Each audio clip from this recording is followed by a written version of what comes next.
I am Emi Piuila-Afitu. I do data stuff and I'm an early career researcher. So I started out as a physicist studying, and then I went to London doing my big OE.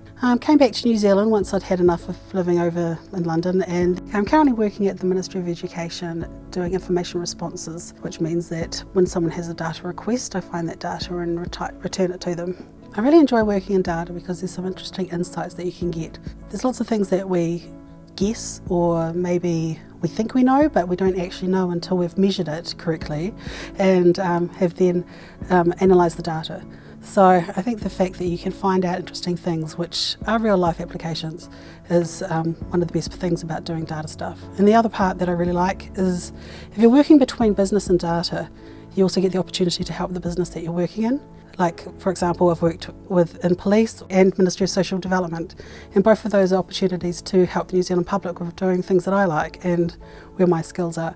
So I can do data and know that that has an effect on everyday people and maybe the way police or MSD work. I've had to be resilient in lots of different ways. One is to keep persevering with trying to get a job, and so I had like 13 interviews and they were all like, oh yeah, it's really good, you just need more experience. And I spoke to one of the people who was on a hiring panel, and he was like, yeah, you just need someone to take a chance on you. And he's like, oh yeah.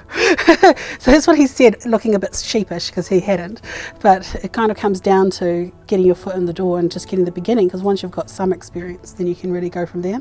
I did find, both as a physicist and coming out of my masters, is that there's not like a lot of supports, for example, a mentor or something to help you get into the next stage. One of the things that a lot of women particularly experience is imposter syndrome, and so when you're in that state between graduating and getting a job, it can be really tough, and so it would be really good if you could have a mentor and they could just help you with stuff like just keeping your spirits buoyed so that you don't fall into the pit of despair.